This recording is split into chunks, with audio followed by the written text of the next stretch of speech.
my name's Phoebe, and I'm going to talk to you about what happens to our brain as we age. Specifically, I'm going to talk about what happens to brain connectivity as we age. To help understand the concepts in this lecture, I suggest the neuroimaging, neuroanatomy, and other aging ENIGMA-U lectures as prerequisites. As we age, we think slower and we move slower. Nearly every sensory, so what we feel and how we move, and cognitive, how we think, function, faces some degree of age-related decline. For example, walking, moving, controlling your hands and facial muscles. We move slower, not just because of physical limb limitations, but also because our brain's control over our body weakens. We have more trouble learning new information. Committing new information to memory can take longer. We have slower processing speeds. Our brains can't take in or manipulate information as fast anymore. Such slow processing can make multitasking way more difficult. Strategic memory, which helps you remembering names and numbers, actually begins to decline at age 20. Our prospective memory, which is remembering to do something in the future, becomes poorer. The brain may put appointments that you need to go to into storage and then not access them until something actually jogs your memory. So all of these abilities and many more rely on the brain functioning properly as a network. Let me explain to you what I mean by that.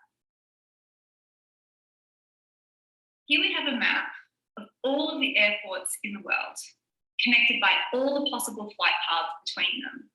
This is a network, a group or system of interconnected things. The air traffic of the world operates efficiently most of the time due to the way these flight paths are set up. You can see by the green lines that there are many, many more short distance connections and relatively fewer long distance connections.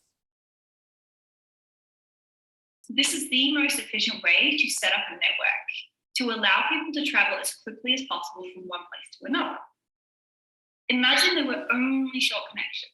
It would take me forever to visit home in Melbourne, Australia, way down here, from where I live here in New Mexico. On the other hand, I would be thrilled if there were one single long distance flight from rural Santa Fe all the way to Melbourne. But there would be perhaps only 2 people, me and my partner, on that plane due to the low demand for that particular route. This would be a very inefficient use of resources. So we had efficient flight paths with many little hops and then a few long distance connections from these hub airports so that we can navigate the world in just a short 30 hours. This is what makes the world such a small place, hence the name of this type of network, small world network. Brains are also a small world network. Instead of having airports, the brain has regions. These are the cell bodies of the neurons that live on the outermost surface and some parts of the inner of the brain. Instead of having flight paths, the brain has the neurons' axon bundles, aka the white matter, all here in the middle, which forms the connections between the regions of the brain.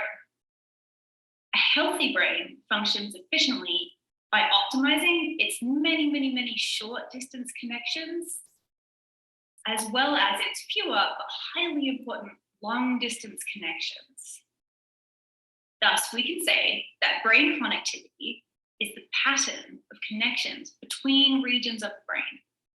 The reason we can move fluidly, make complex plans for the future, multitask, and remember things with great detail is because the brain is connected in this special way. Here is an example. This is a side view of the brain, so sliced right down the middle.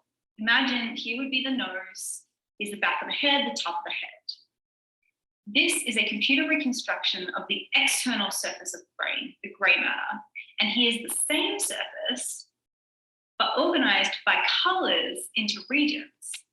One region might be important for controlling movement, another might be important for planning behaviors, etc. If we go ahead and we make the outer layer of the brain invisible, we can see the many, many connections contained within the brain, just like the flight paths on our air traffic map. Now, this network looks very different throughout our life.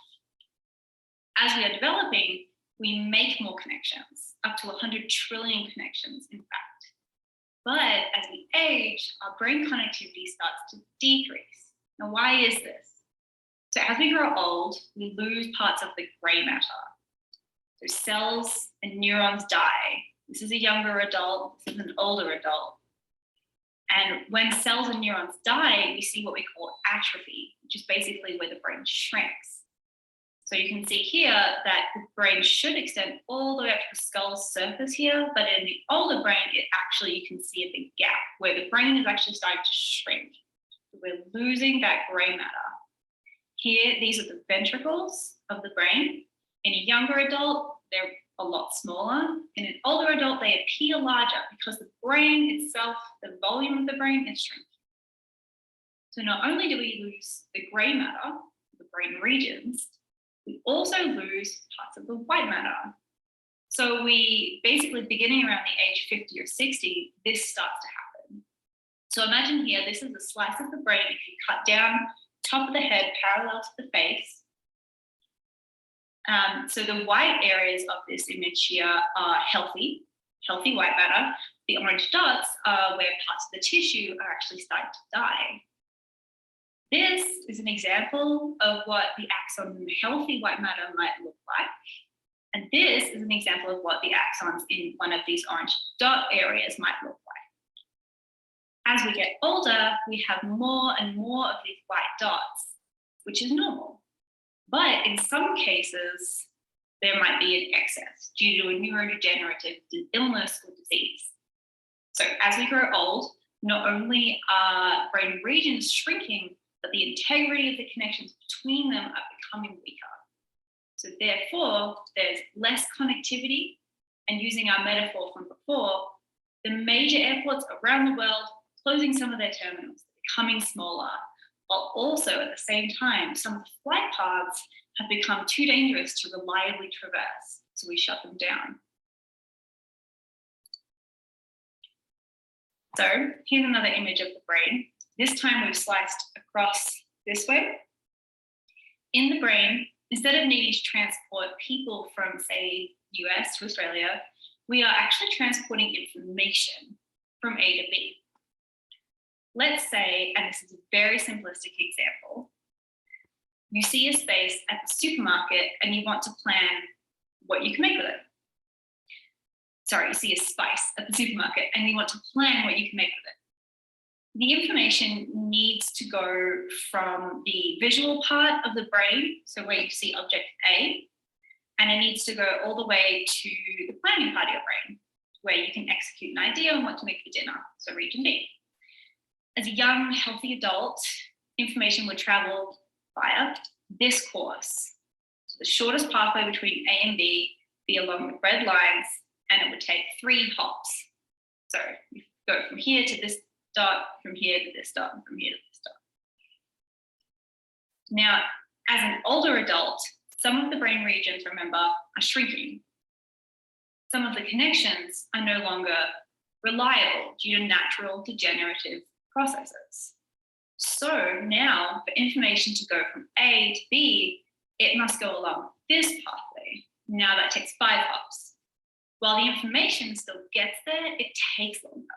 So the brain network is less efficient. Eventually, information may get lost along the way, and it may not even reach its destination at all. Scientists have shown there is, in fact, a relationship between processing speed and connectivity, such that decreased connectivity is associated with slower processing speed. In this case, processing speed is how quickly you can think or perform a really simple task, like pressing a key on a computer in response to a stimuli.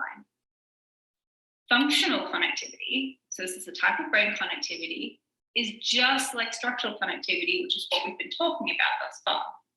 Except functional connectivity uses fMRI instead of regular MRI.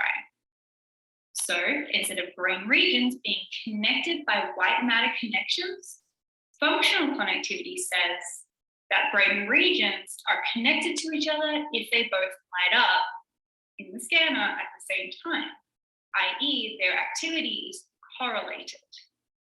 So functional connectivity is if one brain region is active, how likely is it that this one is as well?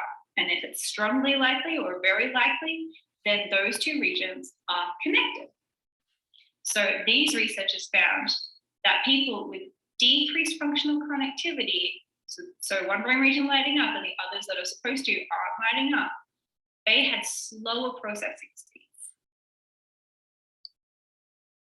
Researchers have also found that reduced connectivity between brain regions that control movement is associated with slower movement. So in this case, the reduced connectivity was found in these areas. So we have the prefrontal cortex, which is really important for planning and controlling your actions. We have the premotor area, which guides the body movements with sensory feedback. We have the motor cortex, which controls physical movements. And we have the supplementary motor area, which is important for planning complex movements. These regions, their connectivity was decreased. And in people whose connectivity was decreased between these regions, they had slower movements. Because these regions were less able to communicate and talk to one another, which is a natural process of aging, the resulting movement is slower and more laborious. We see this in people who are aging every day. So let's bring everything together. As we age, we move slower and we think slower. Why? Because our brain connectivity decreases. Because the gray matter regions, the airports of the brain, and the white matter connections, the flight path between them, are affected by natural age-related degenerative processes. So we are less able to maintain the integrity of the connections that allow for efficient processing of information. And remember, the brain is a whole network. So if one part of the network is badly affected, it may have knock-on effects and impact the whole rest of the network as well, just like air traffic networks. Thank you so much for listening, and I hope this has been really helpful to your understanding of brain aging.